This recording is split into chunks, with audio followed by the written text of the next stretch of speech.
Apa kabar bagi kita semua? Cerdas, taat, berprestasi.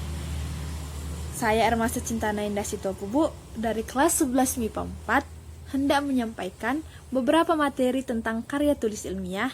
Yang pertama, definisi karya tulis ilmiah. Yang kedua, fungsi dan tujuan karya tulis ilmiah. Yang ketiga, jenis dan contoh karya tulis ilmiah. Yang keempat, perbedaan sistematika setiap contoh-contoh karya tulis ilmiah. Dan yang kelima, kaidah kebahasaan karya tulis ilmiah. Selamat menyaksikan Ibu, semoga menikmati. Yang pertama, definisi karya tulis ilmiah. Sebelum ke pengertian yang menurut saya, Bu, saya akan menyampaikan dari pengertian dari beberapa ahli. Salah satunya saya ambil Muryadi dengan kawan-kawan. Beliau menyatakan, karya tulis ilmiah itu adalah karya yang berisi dan menilai masalah tertentu dengan menggunakan kaidah ilmu. Sedangkan menurut saya, Bu, karya tulis ilmiah adalah tulisan yang membahas suatu permasalahan tertentu di mana dilakukan sebuah pengamatan dan pengumpulan data-data dalam sebelum menulis karya tulis ilmiah tersebut, Bu. Yang kedua, ada tujuan dan fungsi karya tulis ilmiah. Yang pertama saya akan memberitahu tujuan dari karya tulis ilmiah. Tujuan dari karya tulis ilmiah ada 3, Bu, menurut saya. Tiga intinya. Yang pertama, memecahkan permasalahan yang diteliti.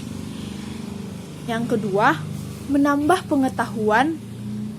Yang ketiga, melatih kemampuan berpikir dan menulis si penulis. Tapi di antara itu, Bu, ada yang paling penting. Salah satunya adalah, Bu, untuk membantu mengembangkan ilmu pengetahuan, Bu. Fungsi dari karya tulis ilmiah, Bu, ada 3. Fungsi pendidikan, fungsi penelitian, dan fungsi fungsional. Di mana fungsi pendidikan ini, Bu, memberikan sebuah pengalaman dan pelajaran yang berharga bagi penulisnya, Bu, karena dia sudah berhasil melakukan suatu karya tulis ilmiah, Bu. Yang kedua, fungsi penelitian.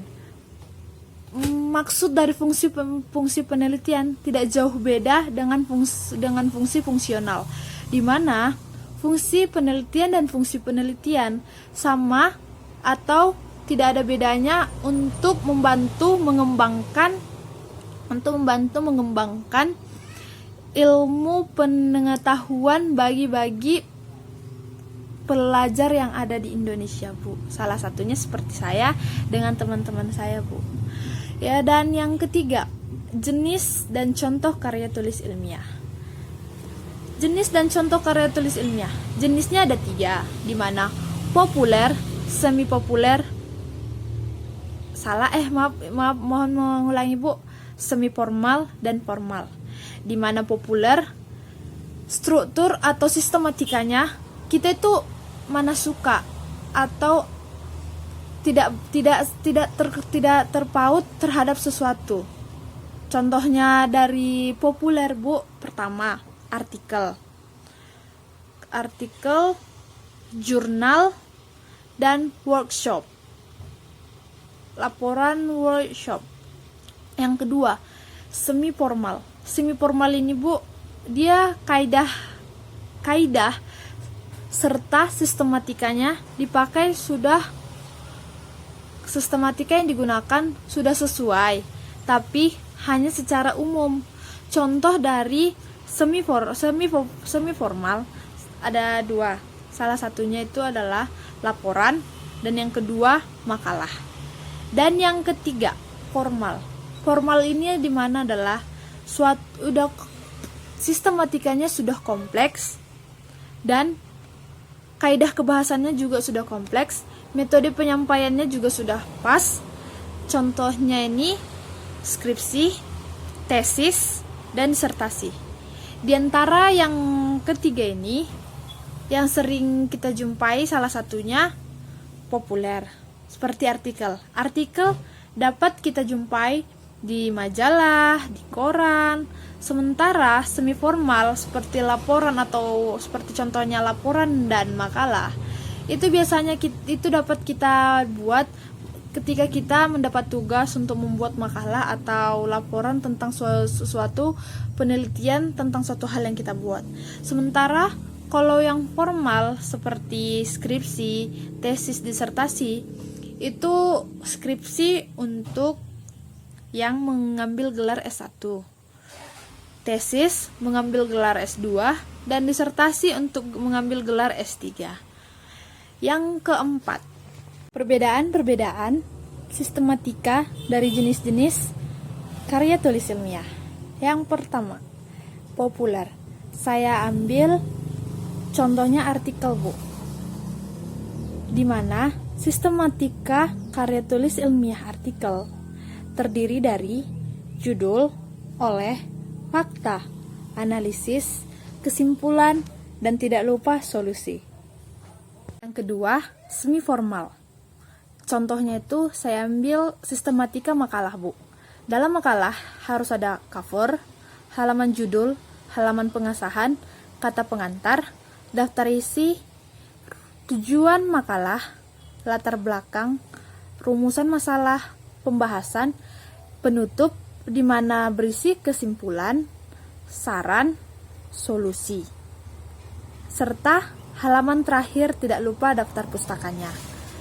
Yang ketiga, formal. Sistematikanya saya ambil salah satunya adalah skripsi, Bu.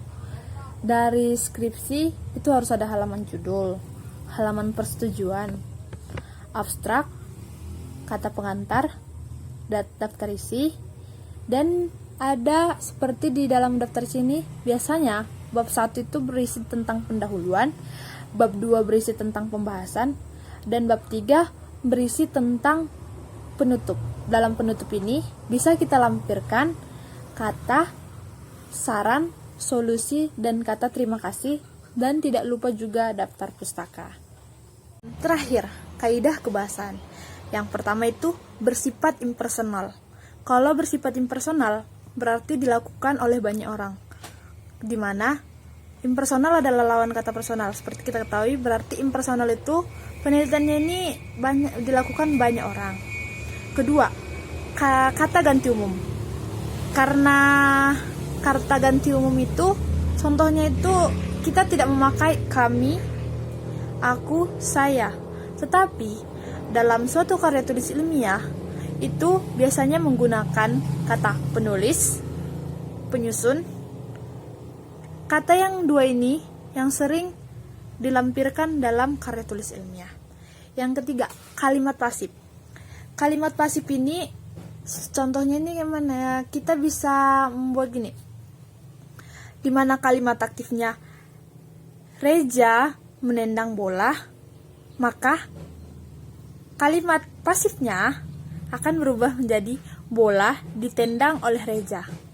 Biasanya kalimat pasif ini ditandai dengan kata kerja pasif yang dimana di, ter, dan diter, dan diikuti oleh kata oleh. Seperti contoh yang saya sampaikan tadi, kalimat aktifnya adalah Reja menendang bola, maka kalimat pasifnya adalah bola ditendang oleh Reja. Di dan oleh. Yang keempat, kalimat denotatif. Kalimat denotatif adalah dimana itu di dalam karya tulis ilmiah itu kita harus menggunakan bahasa-bahasa yang bagus. Contohnya kalimat denotatif ini adalah pemikiran-pemikiran para ahli yang dituangkan, seharusnya tidak dituangkan, yang dikumpulkan atau yang dicantumkan, seperti itu. Yang kelima, tidak ambigu. Tidak ambigu ada dua, berdasarkan jumlah kata atau berdasarkan makna. Kalau jumlah kata, ini adalah contoh yang salah. Kepada para hadirin Bapak Ibu, itu sudah ambigu melalui jumlah kata. Seharusnya cukup kepada para hadirin yang melalui makna. Bila kita sudah menyebutkan hadirin, ngapain kita sebutkan kata Bapak Ibu? Seperti contoh yang saya bilang tadi, kepada para hadirin Bapak Ibu. Itu juga sudah menyelewengi makna. seharusnya sudah dapat kepada para hadirin. Sekian, terima kasih dari saya, Bu. Bila ada tutur kata yang salah, tolong dimaafkan. Dan saya berharap tetap sehat, tetap seperti Ibu Ayu yang saya kenal. Mohon maaf bila ada suara-suara yang mengganggu, Bu. Terima kasih, selamat pagi.